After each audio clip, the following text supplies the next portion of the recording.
Hi there, welcome back to episode 7 of Book Club. Today's video is different from the previous recent videos that I've been posting. As you can see, I'll be explaining why. Book Episode 6, Episode 5 and Episode 4 are books related to life and literature. But in today's episode, we'll be moving from literature land, to fiction land. And in fiction, we'll be talking specifically about dystopian. And among all the dystopian books, I'll be talking about Percy Jackson and the Battle of the Labyrinth. Without further ado, let's get straight into the video. Alright, so now I'll be going through the content of today's video. Firstly, as always, I'll be introducing the author of this book, Percy Jackson and the Battle of the Labyrinth, and more facts about the author. Secondly, I'll be telling you what this book is about and giving you a short synopsis on the book. Thirdly, I'll be telling you why this book is really interesting and what is the key message this book is trying to tell you. Now, I'll be talking about who the author is and facts about the author.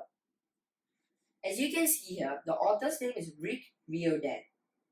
So many of you may be asking who Rick Riordan is and what is he famous for. So Rick Riordan is actually an American author who had a major breakthrough writing this series called Percy Jackson and the Olympians. His first ever major breakthrough book was Percy Jackson and the Lightning Thief, which was his first ever book in the series, which is this. And his series, if you want to check out, you can actually check it out from behind the book. As you can see here, the first book, and then it goes on to Percy Jackson and the Sea of Monsters, Percy Jackson and the Titan's Curse, Percy Jackson and the Labyrinth, and Percy Jackson and the Last Olympian. Unfortunately, only 2 books actually have movies made from the books. And unfortunately, the Battle of the Labyrinth, there's no movie for it. So only the book is available. So yeah, I'll be talking about the book, and I'll be telling you about the movies, about Percy Jackson and the Lightning Thief and Percy Jackson and the Sea of the Monsters in the end. Now I'll be talking about what this book called The Battle of the Labyrinth is about in detail, and I'm giving you also a short synopsis as well. So it starts off with Percy getting into a new school after almost ruining all the schools he's been to.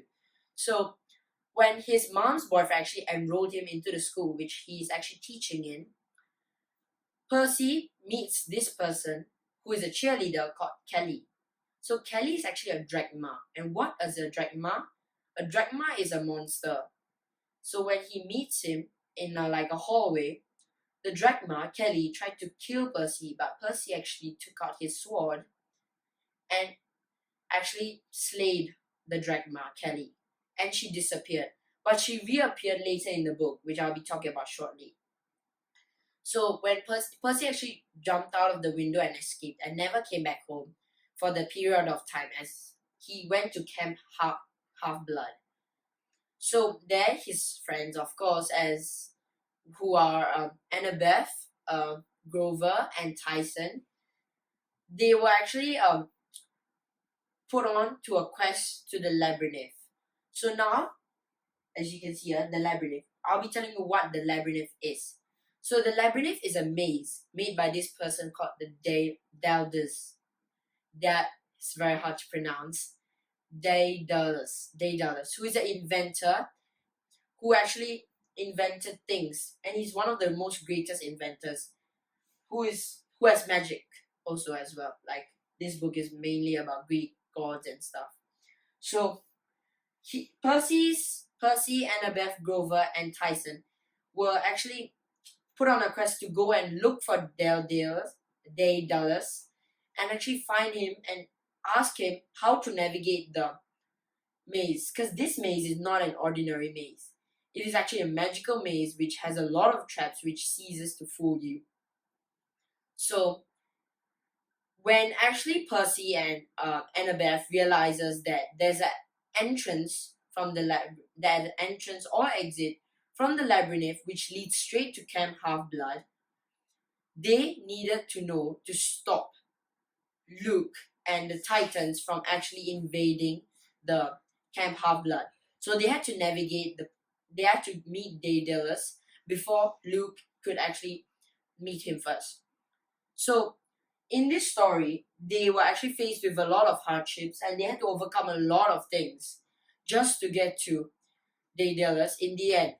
But in the end, they were already too late. So even though they were too late, they actually found a way to get back to Camp Half-Blood, and immediately they had to go to a war because the Titans had already come to war with them.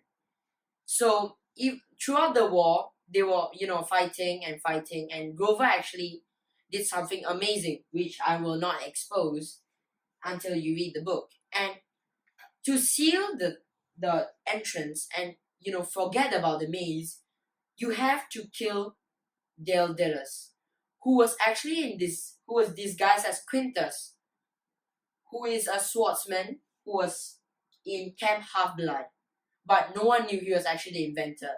So yeah, in the end, Daedalus died, which means also Camp Half-Blood was saved. And after that, there were no more Labyrinth anymore, and then Luke couldn't actually penetrate through the Camp Half-Blood. That is all this book is about, and you can also read the rest about how the story goes on through their life in the Labyrinth and what they experienced. Alright, thirdly, I'll be talking about why Percy Jackson and the Battle of the Labyrinth, or Percy Jackson books in particular, are really interesting, and what is the key message this particular book, The Battle of the Labyrinth, is trying to show or depict. So firstly, I'll be telling you why this book is really interesting. Why this book, or any book that is written by Rick Riordan, is really interesting is because of the way he writes, the style. It's really cliffhanging, I would say, which means that he leaves the suspense. The readers will want to read more and find out what happens in the end to a certain character. In this case, Percy Jackson. And this book is actually unputdownable, as also written in the description in the start by Irish Times, called Unputdownable. So they actually are saying something really true.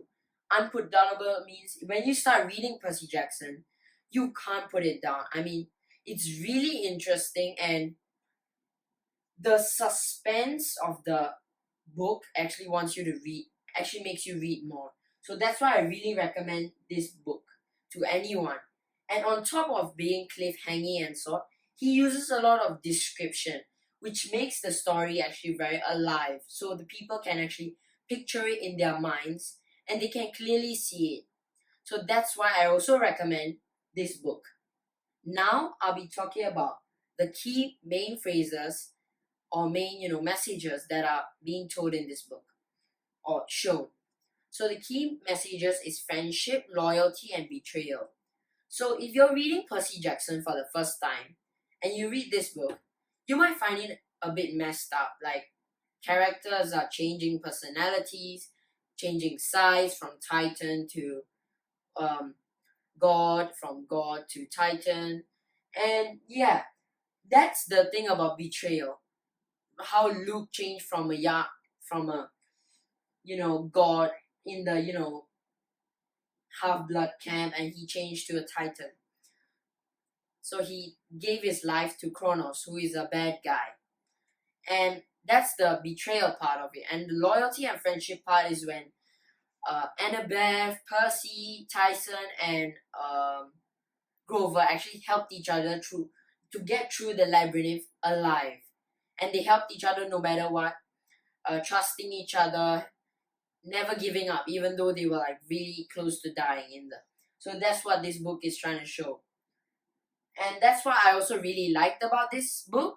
And you can also check out different books of Percy Jackson, not just The Battle of the Labyrinth, and The Lightning Thief, and you can also check out his other versions of Rick Riordan book, which are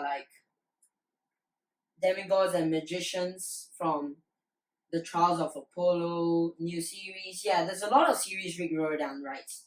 So I'll put the series of the Percy Jackson and Olympians in the um, description below, so you guys can check it out if you want an ebook. And yeah, that's about it. This video was actually, how I thought of making Percy Jackson. My today's review was because of this comment.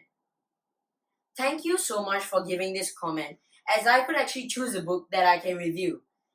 And in the future, if you guys in the comments would like to, tell me what books I should review, please do. And I really appreciate it. Thank you for watching. And if you like the video, please smash the like button. And you can subscribe here. Stay tuned for the upcoming videos, because they are actually books which are sent by the authors themselves, who have recently actually published their books. Stay tuned. See you.